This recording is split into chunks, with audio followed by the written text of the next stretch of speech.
আজকে ভিডিওতে দেখাবো যে কীভাবে করে আপনি নিজে থেকে আপনি বলতে পারবেন যে আপনার ফোনটা কোনো সমস্যা আছে কিনা। আপনি খুবই সহজে বুঝে যাবেন, কারণ আপনার ফোনে যদি কোনো সমস্যা থাকে মোবাইল আপনার নিজে থেকে আপনাকে জানিয়ে দেবে যে আমার এই সমস্যাটা হচ্ছে, বা ফোনের নিজের যদি র্যামের সমস্যা হয় র্যাম জানিয়ে দেবে আমার র্যামের সমস্যা হচ্ছে, এবং হার্ডওয়্যার যে কোনো হার্ডওয়্যার মানে মনে করতে পারেন র্যাম, রোম বা সিপিইউ, প্রসেসর বা ফোনে যদি কোনো পার্টসের সমস্যা হয় সেটাও কিন্তু আপনার ফোন নিজে থেকে আপনার জানিয়ে দেবে যে আমার অমুক জায়গায় সমস্যা হচ্ছে বা অমুক সমস্যা আছে। সো ভিউয়ার্স, সেটা দেখাবো আজকের এই ভিডিওতে। সো ভিউয়ার্স, দেরি না করে চলুন শুরু করা যাক মূল ভিডিওতে। নতুন নতুন ভিডিও পেতে প্লিজ আমার চ্যানেলটি সাবস্ক্রাইব করুন এবং পাশে থাকা বেল আইকনটি ক্লিক করে অল করে দিন, এবং ভিডিওতে একটা লাইক করে দিন এবং আপনার মূল্যবান মতামত কমেন্ট করে জানান। গুড ভিডিও বা নাইস ভিডিও লিখে আপনি কমেন্ট করে দিন।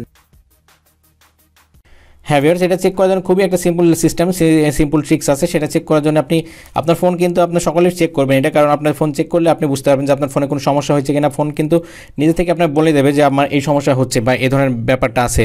সো আপনি যদি অনেক সময় থাকে যে আপনি পুরাতন ফোন কিনছেন, সেক্ষেত্রেও কিন্তু আপনি চেক করে নিতে পারেন আপনার সেই ফোনে কোনো সমস্যা আছে কিনা। এটা খুবই সিম্পলভাবে আপনি চেক করে নিতে পারবেন, সেটা দেখাবো আজকের এই ভিডিওতে। সো এর জন্য আপনি প্লে স্টোরে চলে যাবেন। খুবই সহজে প্লে স্টোরে যাওয়ার পর একটা ছোট্ট একটা অ্যাপ্লিকেশন প্রয়োজন হবে। সো সেটা আপনি লিখবেন, যেমন লিখবেন আপনি টেস্ট হার্ডওয়্যার, দেখতে পাচ্ছেন টেস্ট এম হার্ডওয়্যার। সো আপনি এটা লিখবেন, লেখার পরবর্তীতে দেখতে পাচ্ছেন একটা অ্যাপ্লিকেশন পেয়ে যাবেন। অ্যাপ্লিকেশন লোগোটা এই ধরনের, আপনি এটা ইনস্টল করে নেবেন, ছোটো একটা অ্যাপ্লিকেশন, কোনো সমস্যা নেই। সো তার পরবর্তীতে আমি অ্যাপ্লিকেশনটা আপনি ওপেন করে দেবেন, যে ওপেন আছে ওপেনে ক্লিক করে দেবেন। ইনস্টল করার পর অ্যাপ্লিকেশনটা আমি ক্লিক করছি, দেখুন অ্যাপ্লিকেশন এই ধরনের ইন্টারফেস চলে আসবে। ওপেন করার পরে এটা কিন্তু সঠিক তথ্য দেবে, আপনাকে কোনো ভুলভাল তথ্য দেবে না। আপনি যেরকম প্রয়োজন সেরকম তথ্যগুলো দেবে, অন্য কোনো এক্সট্রা কোনো ভুলভাল তথ্য দেবে না এটাতে।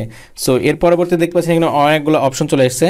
সো আপনি এখান থেকে দেখতে পাবেন যে ডায়াগনস্টিক। সো ডায়াগনস্টিক আপনি ক্লিক করে দেবেন। ওকে, ডায়াগনস্টিকে আপনি ক্লিক করে দেবেন। ওকে, সো এখানে দেখতে পাচ্ছেন টাচ স্ক্রিন। সো আপনি স্ক্রিনে যদি কোনো জায়গাতে সামান্যতম সমস্যা থাকে তাও কিন্তু এটা জানাই দেবে আপনাকে। এই জন্য আপনি স্টার্টে ক্লিক করে দেবেন।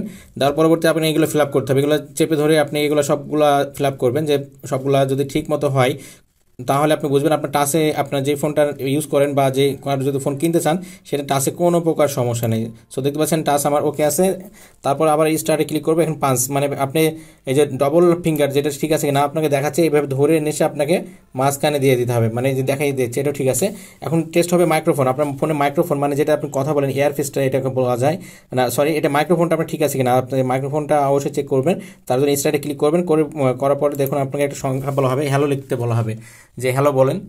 তারপর সেটা আপনি বলবেন অবশ্যই। তারপরে দেখতে পাচ্ছেন হয়ে গেছে। এবার টাচ অ্যাকুরেসি টেস্ট করার জন্য আপনি আবার এখানে ক্লিক করবেন, করার পর আপনার টাচটা জায়গা মতো ঠিক আছে কিনা আছে সেটা টেস্ট করতে পারবেন। ওকে, টেস্ট হয়ে গেল। এবার লাইট সেন্সর আপনার এই যে উপরে এখানে দেখাই দিচ্ছে, কিন্তু এই যে সামনে সেন্সরটা আপনার ঠিক আছে কিনা আছে। সো তার জন্য আপনি এখানে ক্লিক করবেন, করার পর আমি ওপর দিয়ে আপনি নিয়ে যাবেন কয়েকবার, দেখুন ঠিক আছে। তারপরে প্রক্সিমিটি আপনার ঠিক আছে কিনা আছে সেটা জানার জন্য আপনি এখানে ক্লিক করবেন, করার পর আপনার উপর দিয়ে হাত সরাতে বলা হয়েছে। আপনি বুঝতে পারছেন যেভাবে বলা হয়েছে সেভাবে আপনি নির্দেশনা অনুযায়ী কাজ করবেন। ওহো, এটা মানে আমার প্রবলেম আছে, এই ফোনটাতে এই প্রবলেম আছে। সো তার জন্য এখানে ট্রাই এখানে করা বলা হয়েছে। যদি 3-4বার ট্রাই করবেন, ট্রাই করার পরে যদি আপনার যদি কাজ না হয় তাহলে মনে করবেন যে আপনার সেই সেন্সরটার বা সেটা সমস্যা আছে। সো আমি নেক্সট ক্লিক করছি। এবার এয়ারপিস মানে এই যে কানের ভলিউমটা যেটা দিয়ে আপনি কথা বলেন, যে এখানে যে মাইকটা থাকে সেই মাইকটা ঠিক আছে কিনা আছে, তার জন্য আপনি বলা হয়েছে আপনি এয়ারপিসটা চেক করবেন। সো এখানে স্টার্টে ক্লিক করবেন, করার পর একটা কিছু সংখ্যা বলা হবে, সেই সংখ্যাটা আপনাকে বসাতে হবে। দেখুন ক্লিক করলাম,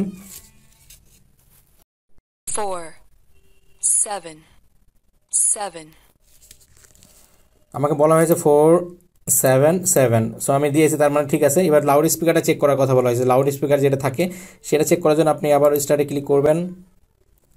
5 5 3 ওকে, আমাকে বলা হয়েছে 553। আমি ঠিক মতো শুনতে পেলাম কি না পেলাম সেটা।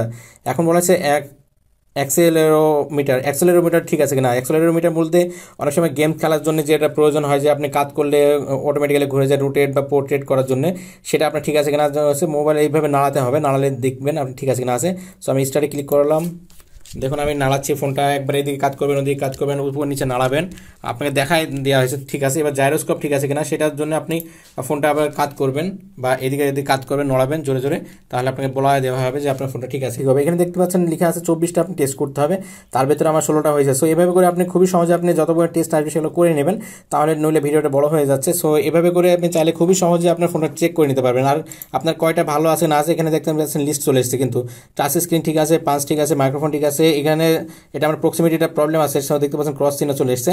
সো এইভাবে করে আপনি সমস্তগুলো কম্পাসেও আমার যেটা প্রবলেম ছিল সেটা ক্রস চিহ্ন চলে এসেছে। সো এখান থেকে আপনি এগুলো চেক করে নিতে পারবেন। চেক করলে আপনার এখন জিপিএস আছে, আপনি যদি স্পেশাল কোনো নেটওয়ার্ক কোয়ালিটি যে আপনার কেমন আছে সেটা জানার জন্য এখানে ক্লিক করে আপনি নেটওয়ার্ক সিগন্যাল আপনি চেক করে নিতে পারেন। কোনো সমস্যা নেই, নেটওয়ার্কটা আপনার দেখিয়ে দেবে আপনার ফোনে নেটওয়ার্ক কোয়ালিটি ঠিক আছে কিনা আছে। সো আমি নেটওয়ার্ক চেক করলাম, দেখুন নেটওয়ার্কটা আমার কিন্তু ঠিক আছে। এবার জিপিএস আপনি যেটা চান সেটা আপনি অবশ্যই এখানে চেক করে নেবেন। এইসবগুলো চেক করলে আপনি খুবই সহজে আপনি কনফার্ম হতে পারবেন যে মোবাইলটা 100% ঠিক আছে, কোনো প্রকার সমস্যা নাই। সো ভিউয়ার্স, এটা দেখানো ছিল আজকের এই ভিডিওতে। ভিডিওটি যদি ভালো লাগে তাহলে প্লিজ ভিডিওতে একটা লাইক করে দেবেন, এবং আপনি যদি আমার চ্যানেল নতুন ভিউয়ার্স হয়ে থাকেন তাহলে প্লিজ চ্যানেলটি সাবস্ক্রাইব করবেন, এবং অলরেডি যারা সাবস্ক্রাইব করেছেন তাদেরকে অসংখ্য ধন্যবাদ। সবাই দিন শুভ, আল্লাহ হাফেজ।